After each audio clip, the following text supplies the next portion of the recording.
This great unethical psychology experiment was famous enough to warrant its own movie. Many of you may not have heard of this film, but it is a model of accuracy that truly brings up some historical questions. It's the Stanford Prison Experiment, and we can learn a lot from this movie of what the experiment constituted.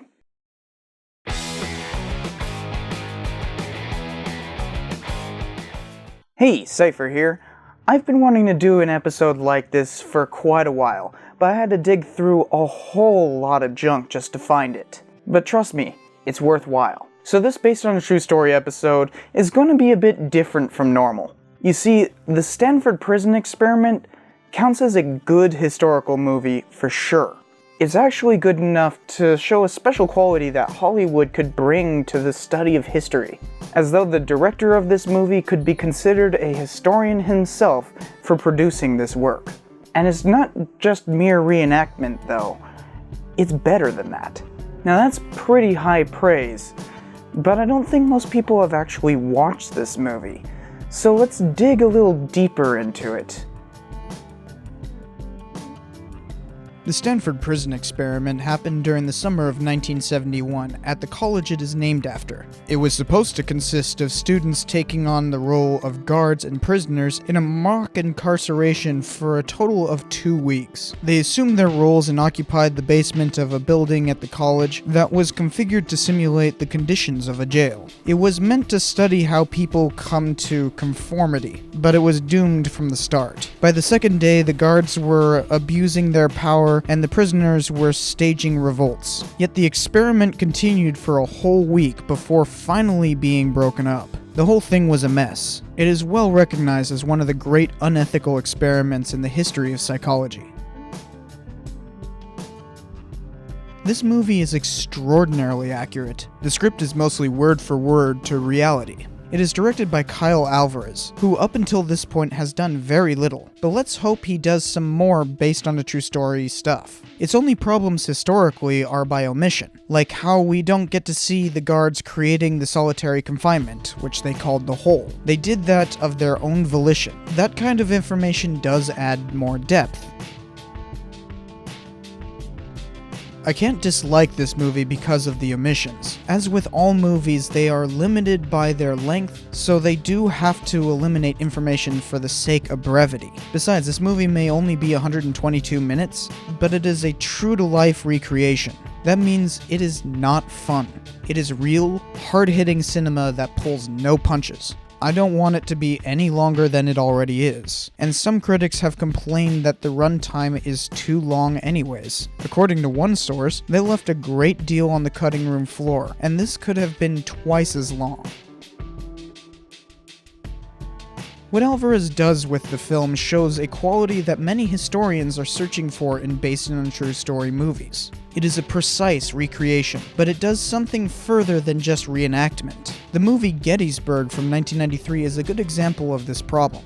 That movie is an incredible recreation of the titular battle, but all its dramatic stuff on the side is completely imaginary. Because of that, the only worthwhile stuff is the action. But without a story to contextualize the battle, we have nothing but pretty pictures of well-understood events. This has its own merits, but without a true story with all the talking of the generals and whatnot, it's just a reenactment. Besides, that movie is horribly long and overglorifies people because of the bad acting and falsified script.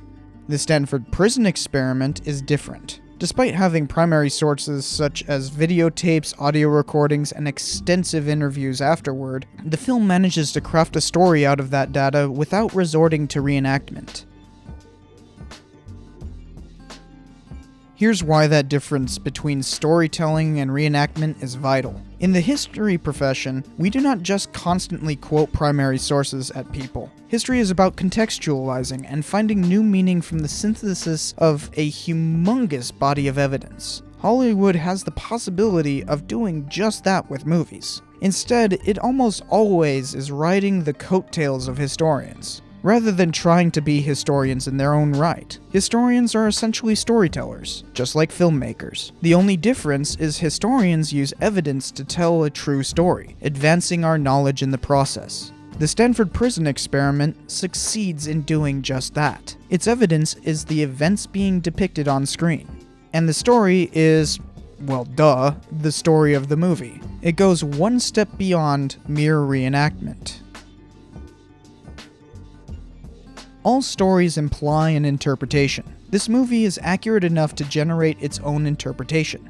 As opposed to what Philip Zimbardo, the man who ran the experiment, and his critics have been arguing since the study was published, Alvarez brings his own interpretation to the mix. By watching the experiment degenerate, we, the viewers, are forced to identify with the subjects of the study. Through excellent acting, we see in their expressions and mannerisms that convey a subtle cinematic language to the viewer. Alvarez is actually denouncing Zimbardo himself by showing his failures, which Zimbardo is actually happy with the depiction.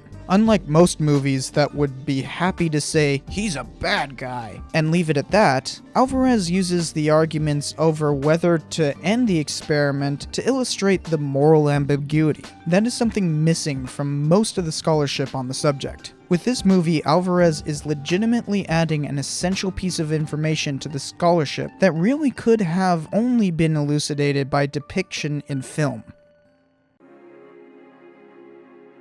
The prison guard, who was nicknamed John Wayne, is the closest we get to an antagonist. He openly took on the persona of the prison guard from Cool Hand Luke, which is a cinema classic, but fairly recent at that point in time.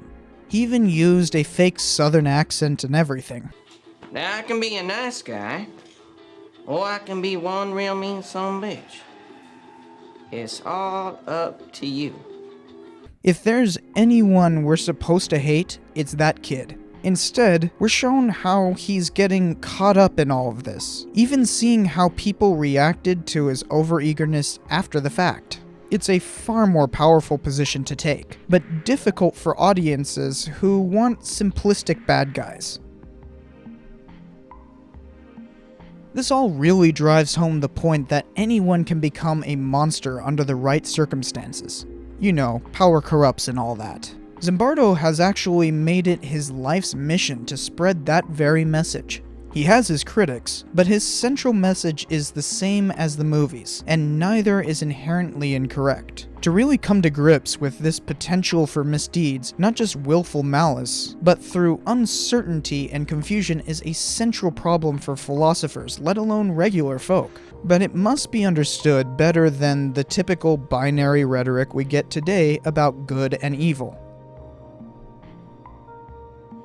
Keep in mind that all of this follows what I've highlighted in previous episodes about what makes a good based on a true story movie. It follows the source material closely while narrowing its scope enough to make for a good film. With all that in mind, the Stanford Prison Experiment definitely falls into the good category. Too bad it didn't see a very wide audience.